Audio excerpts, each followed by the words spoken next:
নমস্কার বন্ধুরা, কেমন আছেন সবাই? মাই স্টোরি মাই ব্লগ চ্যানেলের আরেকটি নতুন দিনে আপনাদের সবাইকে স্বাগত।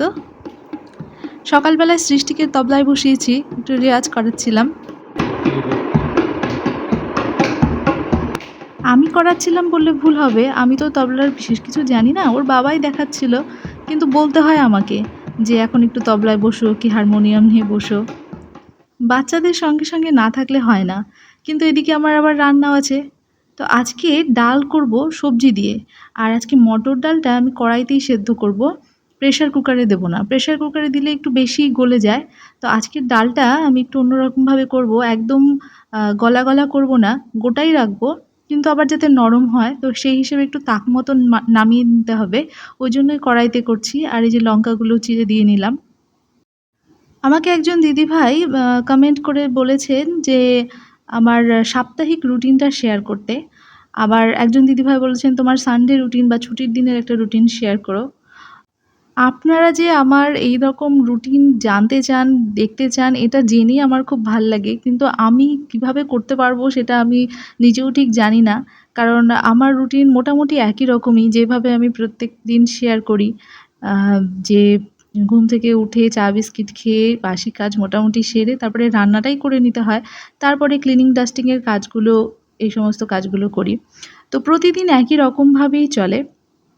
ওইজন্য নতুন করে সাপ্তাহিকভাবে কী বা করব আমি একটু বুঝে উঠতে পারছি না। তো তবুও আপনাদের কথা রাখার চেষ্টা করব। আর এইদিকে আদা ফোড়ন দিয়ে, ৫ ফোড়ন, শুকনো লঙ্কা ফোড়ন দিয়ে ডাল, আর এই যে ডালের মধ্যে আমি দিয়েছি চাল কুমড়ো আর ঝিঙে। এগুলো নরম হয়ে গেছে। আর ডালটা আপনাদের দেখিয়ে দিই, এখানে দেখে বুঝতেই পারছেন যে গোটা, গোটাই আছে, কিন্তু খুব ভালো সেদ্ধ হয়েছে। একদম একটা হাতে নিয়ে দেখিয়ে দিচ্ছি, এই দেখুন একদম নরম হয়ে গেছে। তো এইরকমভাবে ডালটা করলে আমার খুব ভালো লাগে। আর একদম পাতলা করলে সেটা আলাদা টেস্ট, মানে একদম গালিয়ে দিলে। কিন্তু এটা বেশ ভালো লাগে। গোটা, গোটাও থাকে আবার নরমও থাকে। আর চাল কুমড়ো দিলে একটু পানসা মনে হয়, তো ওই জন্য একটু চিনি দিয়ে নিতে হয়। আর মটর ডালে একটু চিনি দিলে টেস্টটা আরও বেড়ে যায়। তো আমার এদিকে সবজি ডালটা হয়ে গেল। আমার কাছে গরম ভাতে এরকম একটা হালকা পাতলা সবজির ডাল আর একটু লেবুর রস চিপে নিলে মাংস ভাত বা মাছ ভাতকেও হার মানায়। আর ওদিকে একটু ঢ্যাঁড়স ভাজা করে নিয়েছি, তো সেটাও হয়ে গেছে, নামিয়ে নিচ্ছি একে একে। কারণ সব কিছু তো আর ডিটেলসে দেখানো সম্ভব না। মাছের ঝোলও করেছি। ফ্রিজে অল্প কিছুই মাছ ছিল, তো সেটা দিয়ে একবেলার মতন ঝোল করে নিলাম। আর এদিকে চটপট করে আমাকে খাবার বেড়েও দিতে হচ্ছে, কারণ ওরা সব খাওয়ার জন্য প্রস্তুত, বাবা আর মেয়েতে। সকালবেলা এত ঝটপট করে রান্না করতে হয় যে রান্না শেষ হতে না হতে এদের খাওয়ার টাইম হয়ে যায়। আজকে আর এদেরকে ওই যে বাটি দিয়ে সুন্দর করে গোল করে যেভাবে ভাত বেড়ে দিই, ওইভাবে আর দিলাম না। তার কারণ ভাতগুলো গরম আছে, ছড়িয়ে না দিলে আবার ঠান্ডা হতে সময় লাগবে। খাওয়া-দাওয়া করে যে যার মতন যখন চলে যায়, তারপরে শুরু হয় আমার এই যে এই সমস্ত ক্লিনিংয়ের কাজ। তো আজকে এই সুইচ বোর্ডগুলো ক্লিনিং করতে নিয়েছি। যে সমস্ত সুইচগুলোতে বারবার টাচ হয় সেগুলোতে দেখবেন কেমন স্পট পড়ে যায়। আর সুইচ বোর্ডের নিচের জায়গাটাতে ওয়ালের মধ্যেও কেমন দাগ পড়ে যায়।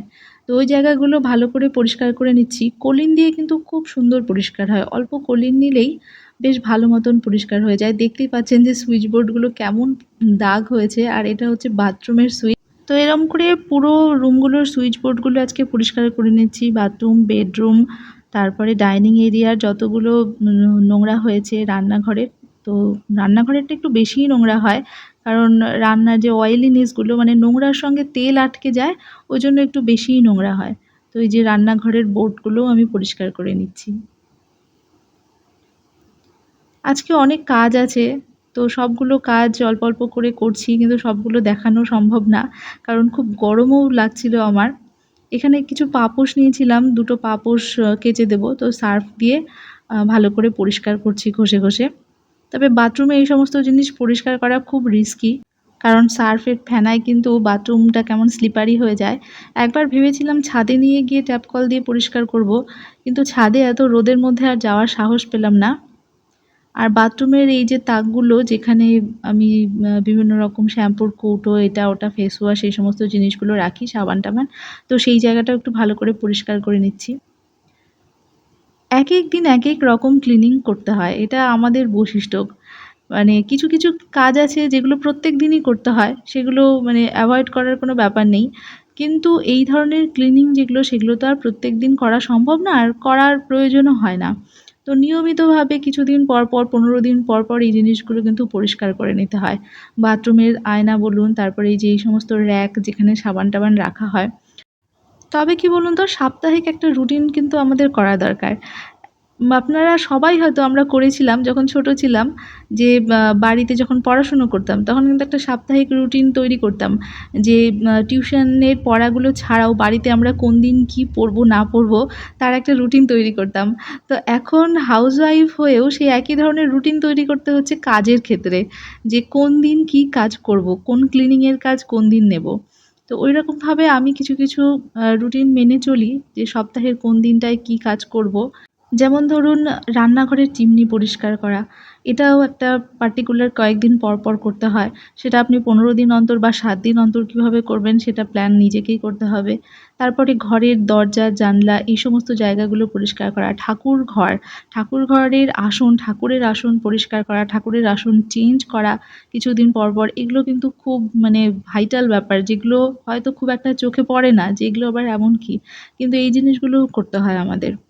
আর এই যে বাথরুম পরিষ্কার করা এটাও কিন্তু নিয়মিত করতে হয়। আর আমার ক্ষেত্রে বাথরুমটা একটু মানে ঘন, ঘনই আমি পরিষ্কার করি। কারণ এই যে দেখলেন কাপড় কাচা হয়। তো কাপড় কাচলে জামাকাপড় থেকে যে সমস্ত নোংরা এই যে পাপোশ কেচেছি কেমন যেন একটু কালার বেরিয়েছে। তো ওইজন্য কি করতে হয় মাঝে, মাঝেই পরিষ্কার করে রাখি। তাছাড়া ওই কালারগুলো থেকে গেলে কেমনই বাথরুম নোংরা, নোংরা মনে হয়। স্নান-টান করে ফ্রেশ হয়ে বাকি কাজকর্ম তো করেছি। তারপরে চলে এসেছিলাম বিকেলে।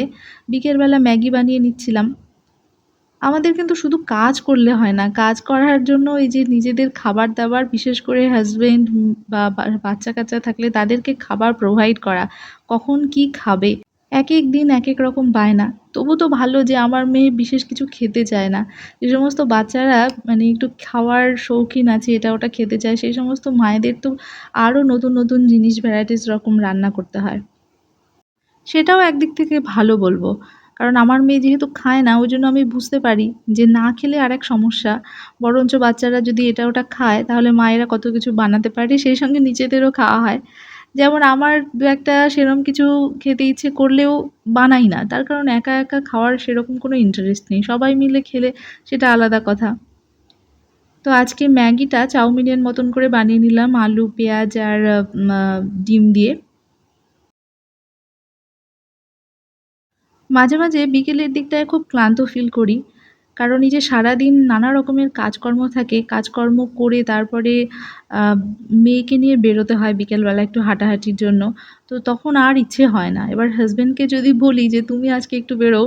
এবার ও তো বাইরে থেকে আসে, কাজ করে আসে। ওরও ইচ্ছে হয় না যে বিকেলে আবার সৃষ্টিকে নিয়ে হাঁটতে বেরোই। তো আমি সাধারণত বেরোই। তো মাঝে, মাঝে আবার থাকি। বেরোনো হয় না রোজ, রোজ।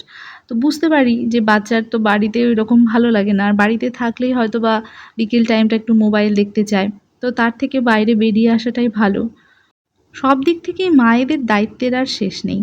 দেখবেন বাচ্চা-কাচ্চাকে খাওয়ানোর ক্ষেত্রে মায়েরা যত চিন্তা করে বাবারা কি চিন্তা করে? আমার হাসব্যান্ড যদি বলি যে, "সৃষ্টি তো খেতে চাইছে না।" তো হাসব্যান্ড বলে যে, থাক না, না খাবে, না খাবে। যখন খিদে পাবে খাবে।" কিন্তু মায়েরা কি আর ওইরকম পারে?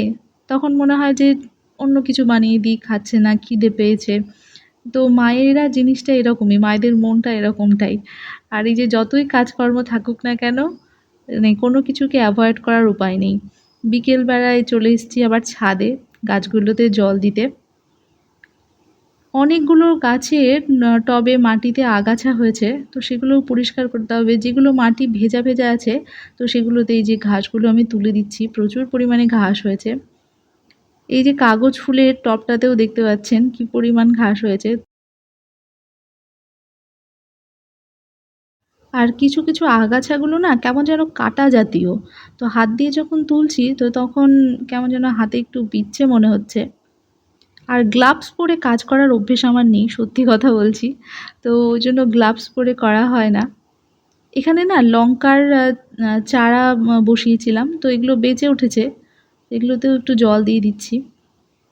আর আজকের ভিডিওটা বড় করব না, ভালো লাগলে একটা লাইক করবেন, কমেন্ট করবেন আর নতুন বন্ধুরা সাবস্ক্রাইব করবেন। দেখার জন্য ধন্যবাদ।